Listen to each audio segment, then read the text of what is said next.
2027 সালে সৌদি আরবের মাটিতে অনুষ্ঠিত হবে এএফসি চ্যাম্পিয়ন্স কাপের 19তম আসর, যেখানে এশিয়ান কাপের মূল পর্বে জায়গা পাওয়ার জন্য আজ সন্ধ্যায় মাঠে নামবে বাংলাদেশ। আজকের ভিডিওতে আলোচনা করব বাংলাদেশের ম্যাচটি কার বিপক্ষে এবং পরিসংখ্যানে কোন দল এগিয়ে, আর ম্যাচটি আপনারা কিভাবে লাইভ দেখবেন। এএফসি বাছাই পর্বে সি গ্রুপে রয়েছে লাল সবুজের জার্সি বাংলাদেশ।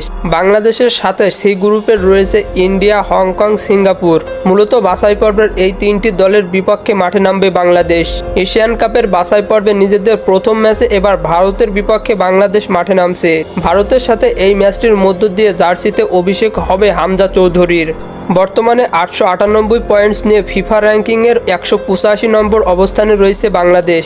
অন্যদিকে 1133 পয়েন্টস নিয়ে ফিফা র্যাঙ্কিংয়ের 126 নম্বর স্থানে রয়েছে ভারত। তাই ফিফা র্যাঙ্কিংয়ের তুলনায় ভারতের চেয়ে পিছনে রয়েছে বাংলাদেশ। ভারত এবং বাংলাদেশ এখন পর্যন্ত সব ধরনের প্রতিযোগিতা মিলিয়ে মুখোমুখি হয়েছে সর্বমোট 32 বার, যেখানে বাংলাদেশ জয় পেয়েছে 5টি ম্যাচে এবং ভারত জয় পেয়েছে 17টি ম্যাচে এবং বাকি 10টি ম্যাচ ড্র হয়েছে। তাই মুখোমুখি পরিসংখ্যান অনুযায়ী বাংলাদেশের থেকে এগিয়ে রয়েছে ভারত। ভারত বনাম বাংলাদেশের ম্যাচটি খেলা হবে ভারতের জওহরলাল নেহেরু স্টেডিয়ামে এবং এই ম্যাচটি অনুষ্ঠিত হবে বাংলাদেশ সময় অনুযায়ী আজ সন্ধ্যা 7টা 30 মিনিটে।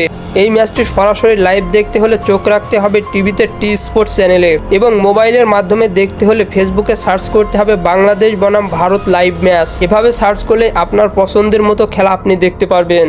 ফুটবলের সকল নিউজ এবং আপডেটস পেতে আমার চ্যানেলটি সাবস্ক্রাইব করে পাশেই থাকবেন। ধন্যবাদ সবাইকে।